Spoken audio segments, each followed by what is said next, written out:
It seems these days that rom-coms need some sort of gimmick.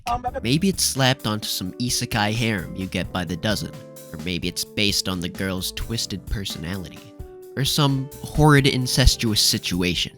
As you can see, it's kind of a lose-lose-lose. Over the years, rom-coms in anime have gotten kind of stale for me, and that really sucks.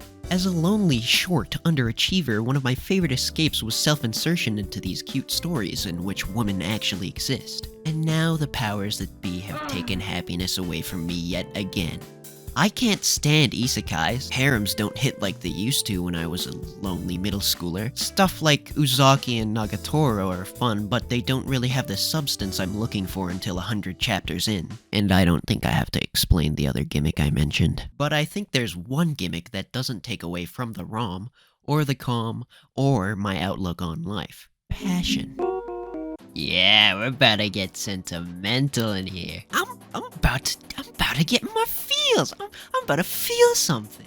You're probably passionate about something in your life. I know it's cool and all to be stoic and Sigma and shit these days, but whether it's sports with an E in front of it, music, movies, or anything in between, anyone can do a little bit of loving. See, for me, being able to completely geek out on something with someone else is a sign that you're pretty comfortable with them. I need a pop filter, dude. I need a pop. Like the line between cringe and based is eradicated, so you're free to do or say whatever you want. This comes really easy to me and many other loser degenerates who literally can't talk about anything else other than their current hyperfixation. Which brings us to the focus of this video. Rom-coms where the main gimmick is just a shared interest.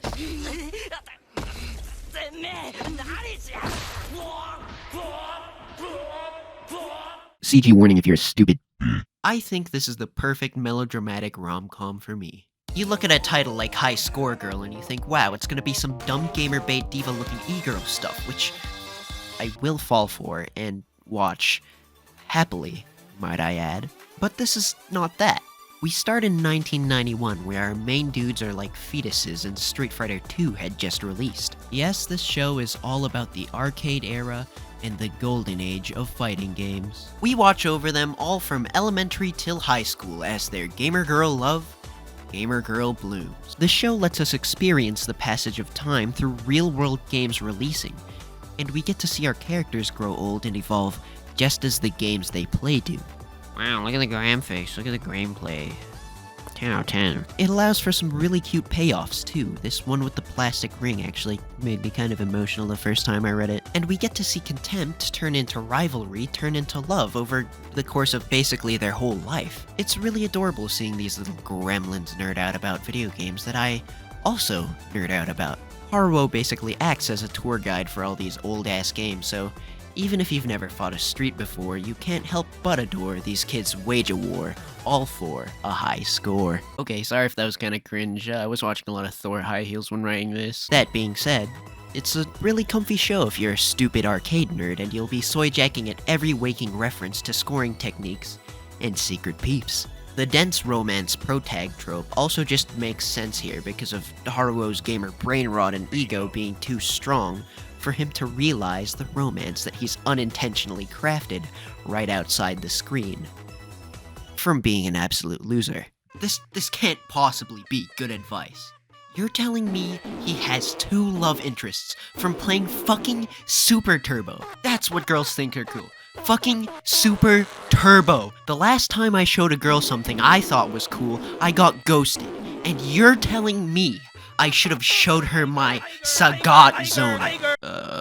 Where was I? All throughout the show, we basically get to see the author geek out about all the games they grew up playing through their characters. It really feels like a labor of love when the crowd are shitting on the main character for hurdling and tick throwing, like the author's projecting his deep-seated hatred for Guile players. Conflicts are also mainly solved through fighting games. It's like that thing in martial arts movies where you have a conversation with your fists.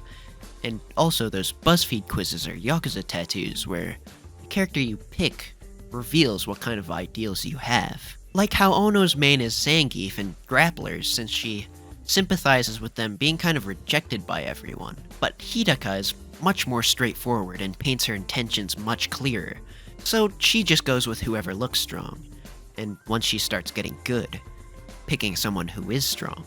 Haruo just picks whoever he thinks is cool.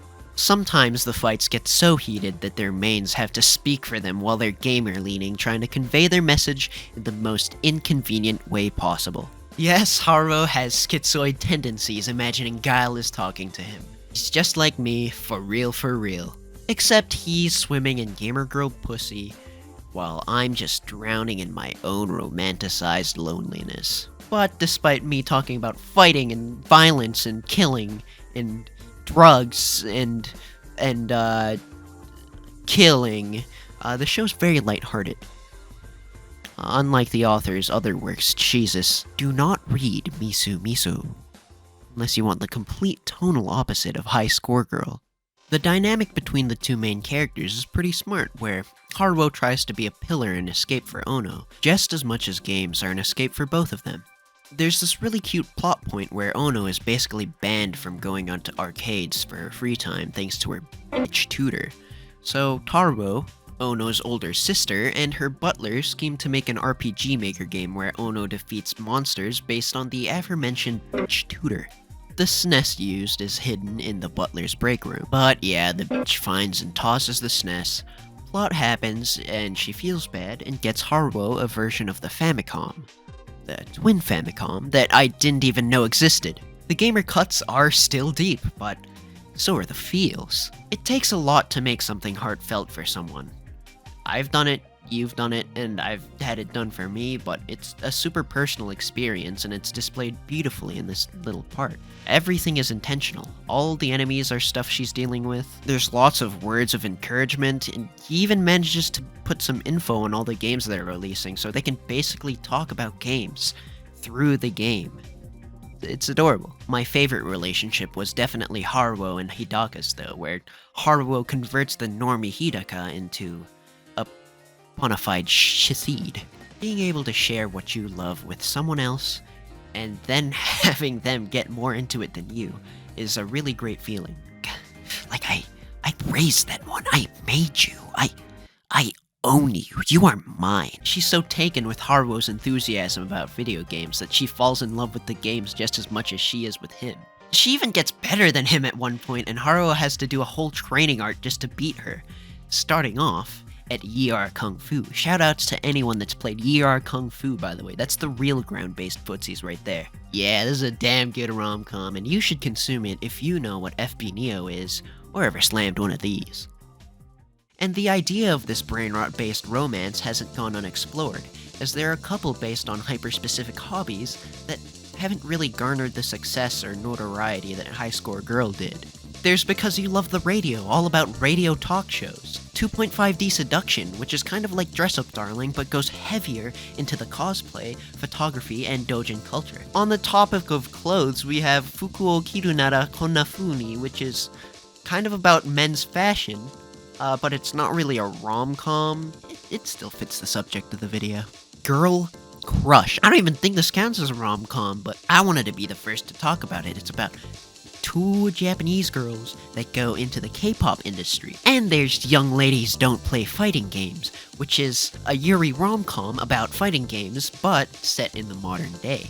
In an all-girls school dormitory. I don't think it uses real games though, so like, you should watch High Score Girl first if you like real games and you're a real gamer. But this brings us to... Destroy all of humanity. It can't be regenerated. So what's the hobby here? Is it genocide? Nuclear warfare? No, it's worse. It's actually Magic the Gathering. Oh, sorry. Give me a second. Magic the Gathering.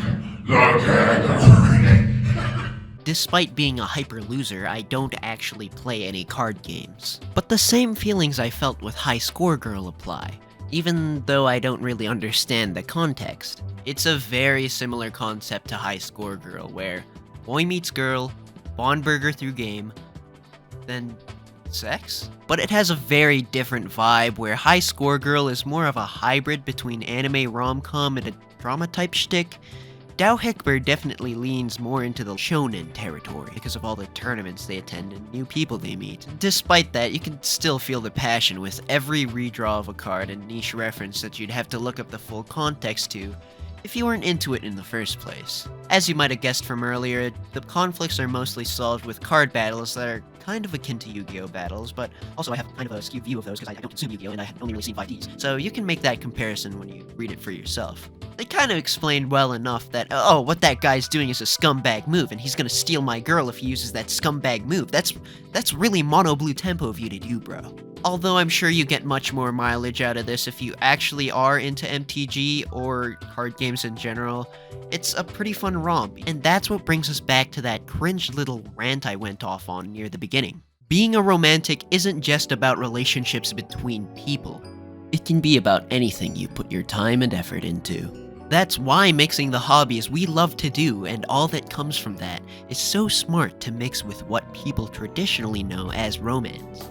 Think about how you do all the shit that you do for you and your hobbies. Maybe you go to conventions. Maybe you make videos about your favorite things, or maybe you publish a manga. These hobbyist rom-coms, when done with care and attention, bring all that to the forefront and makes you glad that you're a fan. And even if you aren't one, you can kind of feel the feels. You feel? In conclusion, do what you love, fuck what you hate, and get a girlfriend so you can do both.